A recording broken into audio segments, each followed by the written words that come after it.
Você treina, você se alimenta bem, você tenta de tudo, mas quando olha no espelho, o corpo não parece o que você esperava. E se eu te dissesse que parte do que você vê não é gordura? Que parte desse volume, desse inchaço, desse shape que não sai é um falso padrão, uma ilusão criada por dentro? Hoje vamos desmascarar isso. Existe algo que ninguém fala no mundo fitness, uma condição que afeta milhões de mulheres, que faz o corpo parecer maior do que é, que cria volume onde não há gordura, que infla o shape e resiste a qualquer dieta. E não é culpa do que você come, não é culpa do treino que você faz. É o que está acontecendo por dentro, na inflamação, na retenção, no desequilíbrio hormonal, no intestino. E o mais cruel, quanto mais você tenta atacar isso com dieta restritiva e treino intenso, pior fica, porque você está atacando o sintoma, sem tratar a causa, definindo o falso padrão. Falso padrão é quando o corpo apresenta volume, inchaço e aparência de gordura. Mas a origem não é acúmulo de gordura em si, é uma combinação de retenção hídrica crônica, inflamação sistêmica, distensão intestinal, desequilíbrio hormonal, má circulação linfática. Todas essas condições inflam o corpo, criam volume, aumentam medidas e aparecem na balança como peso, mas não respondem à dieta convencional, porque não são gordura. Como identificar se você tem falso padrão? Existem sinais específicos que distinguem gordura real de falso padrão. Sinal 1. Variação de peso grande em pouco tempo. Você sobe 2, 3 quilos de um dia para o outro. Ou perde 2 quilos em 2 dias sem fazer nada diferente. Gordura real não oscila assim. Gordura leva semanas para acumular e semanas para sair. O que oscila rapidamente é retenção de líquido e distensão intestinal. Sinal 2. Barriga maior à noite do que de manhã. Você acorda com a barriga relativamente plana e ao longo do dia ela vai crescendo, até à noite parecer que está grávida. Esse é um sinal clássico de falso padrão por distensão intestinal. Sinal 3. Inchaço que muda de lugar. Hoje está nos pés, amanhã nas mãos, depois no rosto. Gordura não muda de lugar assim. Retenção hídrica, sim. Sinal 4. Marcas de roupa que demoram a sumir. Você tira a meia e fica aquela marca profunda no tornozelo. A calcinha deixa marca no abdômen. A meia manga marca o braço. Essas marcas indicam retenção de líquido nos tecidos. Sinal 5. Celulite que aparece e muda de intensidade. A celulite que piora no período pré-menstrual e melhora depois. Que piora com o calor e melhora com o frio. Que responde ao estresse. Isso é inflamação e circulação linfática comprometida. Não apenas gordura. Causa 1.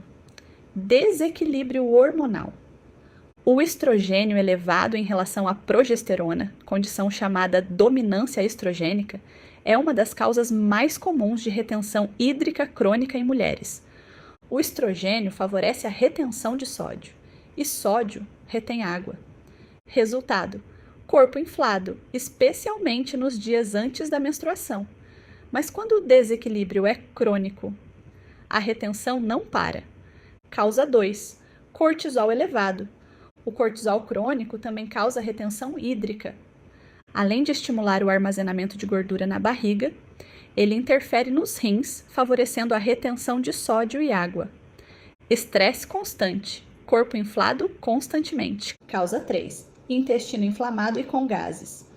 A disbiose intestinal gera produção excessiva de gases. Esses gases inflamam e distendem o abdômen.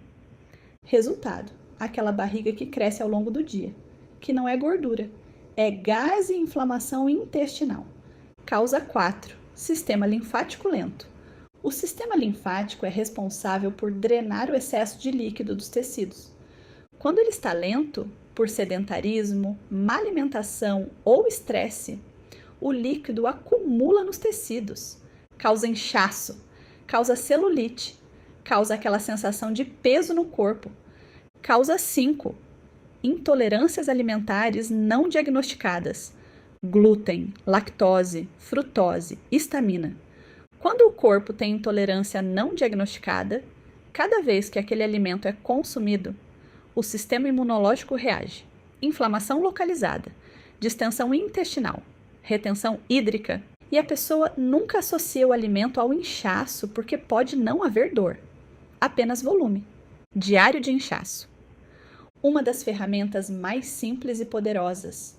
Durante 7 dias anote o que comeu em cada refeição, como estava o inchaço antes e depois de cada refeição, como estava a barriga ao acordar e ao dormir, como estava o humor e o nível de estresse, qual fase do ciclo menstrual você estava. Em uma semana, padrões começam a aparecer. Você vai perceber se o inchaço piora com determinado alimento, se piora no período pré-menstrual, se piora nos dias de mais estresse, se piora à noite independente do que comeu. Essas informações valem mais do que qualquer dieta genérica. Teste de intolerância alimentar. Se suspeitar de intolerância, o teste de eliminação é o mais acessível. Retire o alimento suspeito completamente por 21 dias. Depois, reintroduza e observe a resposta. Para glúten e lactose, os mais comuns. Não precisa de exame caro para começar a investigar. Erro número 1. Fazer mais dieta restritiva para perder o volume. Se o volume é falso padrão e não gordura, dieta restritiva vai aumentar o cortisol, que vai aumentar a retenção, que vai aumentar o volume. Efeito contrário. Erro número 2. Fazer mais cardio para desinchar. Cardio intenso em excesso aumenta cortisol. Cortisol aumenta a retenção. Mais volume. Caminhada leve e musculação são mais eficazes para reduzir o falso padrão. Erro número 3. Reduzir água para desinchar. Isso é um dos erros mais comuns e mais prejudiciais. Quando você bebe menos água, o corpo entra em modo de escassez e retém ainda mais o líquido que tem. Beber mais água é o que ajuda o corpo a soltar a retenção. A virada aqui é liberar o julgamento. Você não está falhando. Você não tem falta de disciplina. Você tem um corpo que está respondendo a condições internas. E essas condições têm causas identificáveis e tratáveis. Quando você para de tratar o espelho como inimigo e começa a usar ele como informação, você começa a fazer as perguntas certas. E as perguntas certas levam às respostas certas. Hidratação.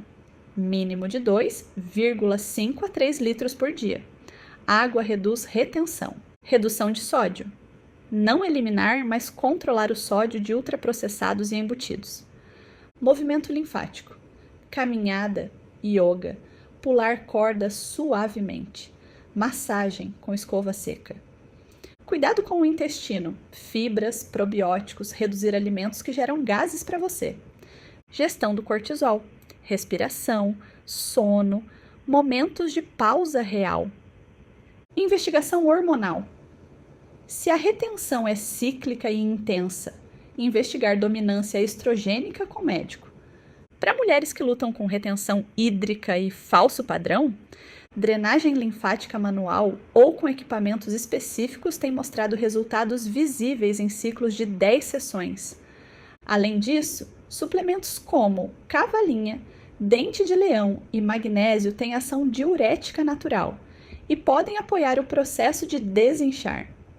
Sempre com orientação, especialmente se você usa medicamentos. Aquele corpo no espelho que te frustra pode estar te contando uma história que você ainda não aprendeu a ler. Não é falha sua, é informação. E quando você aprende a ler essa informação, você para de lutar contra o seu reflexo e começa a trabalhar com ele.